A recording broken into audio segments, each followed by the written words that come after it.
When these things were accomplished, Paul purposed in the Spirit, when he had passed through Macedonia and Achaia, to go to Jerusalem, saying, "After I have been there, I must also see Rome." So he sent into Macedonia two of those who ministered to him, Timothy and Aristus.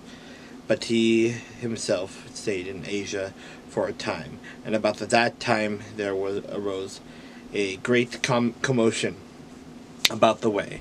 For a certain man named Demetrius, a silversmith, who made silver shrines of Diana, brought no small profit to the craftsmen. He called them together with the workers of similar occupations and said, "Men, you know that we have our prosperity by this trade. Moreover, you see and hear that not only at Ephesus but throughout all Asia, this Paul has persuaded and turned away many people, saying that they are not gods which are made with hands.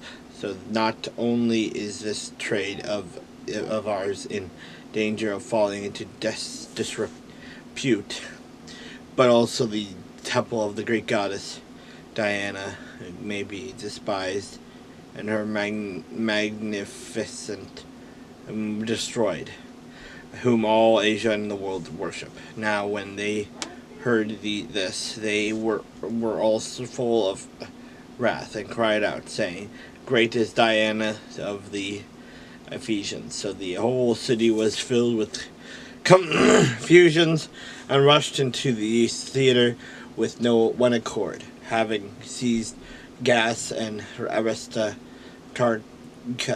a Macedonian, Paul's travel companion. And when Paul wanted to go into the people, the disciples would not allow him. Then some of the officials of Asia, who were his friends, sent to him, pleading that he would not venture into the theater. Some therefore cried one thing, and some another.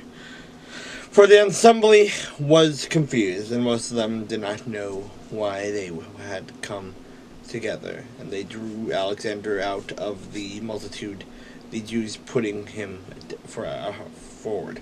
And Alexander motioned with his hand and wanted to make his defense to the people. But when they found out that he was a Jew, all with one voice cried for about 2 hours, "Great is Diana of the Ephesians." And when the city clerk had quieted the crowd, he said, "Men of Ephesus, what man is there who does not know that the city of the Ephesians is temple guardian of the great goddess Diana, and of the image which fell down from Zeus? Therefore, since these things cannot be denied, you ought to be quiet and do nothing rashly, for you have brought the men here, who are neither robbers or temples, nor blasphemers of your goddess. Therefore, if Demetrius and his fellow craftsmen have a case against anyone, the courts are open, and there are proconsuls that to them bring charges against one another.